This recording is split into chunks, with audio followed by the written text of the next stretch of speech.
Good afternoon, everyone. Thank you for being here this afternoon. Everybody looks great in their red. We know we wore red today because it is National Wear Red Day, and February being the month of a healthy heart, I know you have been told that the reason we were going to gather this afternoon was to have a healthy heart assembly. However, that's not quite true. We are here for another reason. We are here to honor one of our teachers today, and we're not going to disclose who that is just yet, but you can see we have some guests over here that are going to be presenting one of the teachers who has won the Teacher of the Month award, and that is given by Ryan from Daily Dodge and 95X and WBEV, the local radio stations, and Amanda is here from American Bank, and Tom, you might recognize him, or some call him Grandpa, from the Heffron Family Fund. So they are here to do the presentation. But before that, we have 3 8th graders who wrote a little something about this teacher. So I'm going to let them share their part before we announce. This teacher has expressed how important it is to learn about other cultures and heritages. For example, she helped us learn a traditional Bolivian dance that people dance at Bolivia's carnival.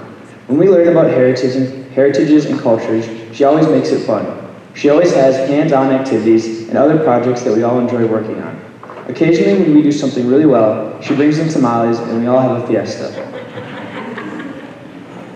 Another thing she helped us learn this year was Las Posadas, which is Christmas time in Hispanic, Mexican, Guatemalan, Cuban, and Latin American countries. Every grade got to partake in fun activities having to do with Las Posadas, including going around the school and reenacting the scene where Mary and Joseph try to find an opening at the inn. It really helped us get in the Christmas spirit just in time for the holidays. We got to eat rosca de reyes, which is bread that has Jesus inside of it. If you give Jesus, you get to throw next year's Christmas party. She definitely had an impact on us learning more about the importance of Jesus' birth, which is very necessary. Not only does this teacher do hands-on activities like these, but she also helps us learn with different learning techniques, such as speaking not only in Spanish, but in English. She helps the students to learn and think more about what she is teaching us, immersing ourselves in different cultures and becoming better at this language every day. She teaches us new things every day in class, and she's always there to help us when she has a question. She inspires us, helps us grow, and teaches us new things every day. She's an amazing and wonderful teacher, and as students, I think we can all say that we are blessed to have her teaching us. Thank you so much for everything that you do for SKDS. So without further ado, we would like to ask Mrs. Carolina Ganske to come forward.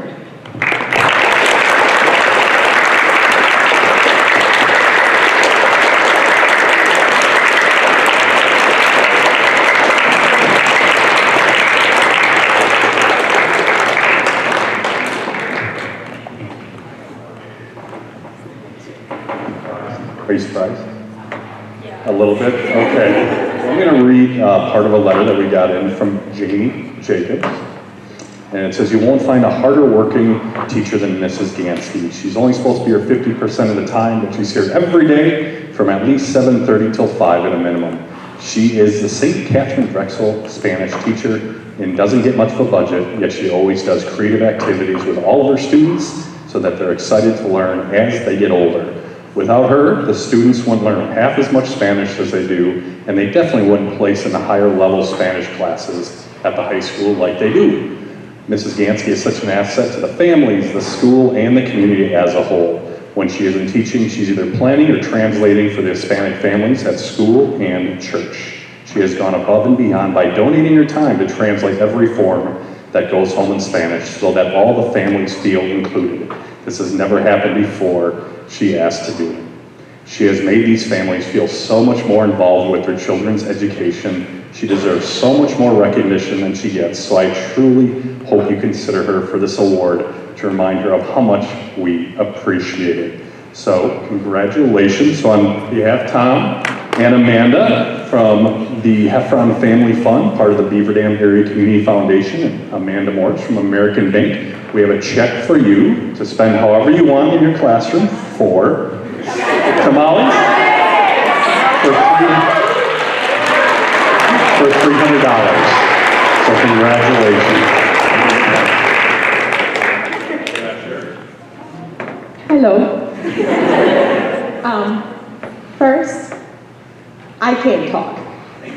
And if you take Spanish with me, you know this is not me, because I do talk a lot. But right now, I just can't talk. First, I would like to thank everyone. Mrs. Scott, I would like to thank you very, very much for everything you do. I feel like we are soul sisters for a different time. Yeah, we are. Miss Hassie, the first time I mentioned, even my husband is here. Yay, Chris! The first time I came to you and I said, you know, I have been thinking about switching careers for a very, very long time, and I would like this opportunity to start teaching. And you said, yes, we should do it. And we did it. We're still doing it. President Atze, who helped me the first time, discovered that it was more to it than just sitting in a cubicle and work in corporate. She said, you know, you really do well when you teach. And that was actually something in my head. It was like, yeah, I think you're right. I think this is my call. I know the letter mentioned something about me translating for all those families.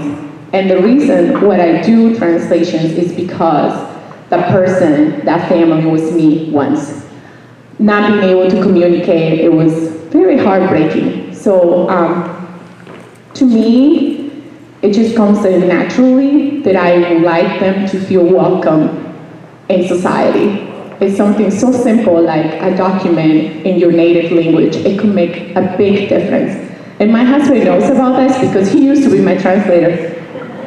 So it's very important for me to do this duty, to translate, to make sure everything is accessible for every family, because it's a right. It's a right to know the education of their kids. And also, I love to talk about culture. You know how much I love that. I want every one of you to have access to that experience here at school. I think it is very important for you to know there is a whole wide world with a lot of different things out there. And even if we can talk about all that stuff during, you know, our 15 minutes that we have for class, we can always try. And food, well, I can help you with that. I just like to eat. And I like to share all these wonderful meals that I grew up eating. And I know it is very important for the students to learn that we acquire language by sharing at a table and sharing food and stories. That's how we learn language. At least that's how I did it in South America, and I would like to transfer that to you. So, okay, I guess I'm talking back now. All right, thank you, thank you. Thank you, Mrs. Ganske. You're very, very welcome. And thank all of you for being here today and for acknowledging her very hard work and her dedication to what she does. And thank all of you. And I know that the virtue of the month is honesty, okay? So it was hard for me to kind of trick you into coming here, but I knew it was for a good reason, and I knew that you would understand at the end, so. But again, thank all of you for being here today, the people that came over from the Parish Center, and of course for Mr. Ganske for ditching out of work early, I guess, and driving all the way from Milwaukee to be here to witness it. So, at your teacher's direction, you may head back to your classrooms. Thank you very much. Enjoy the rest of the day.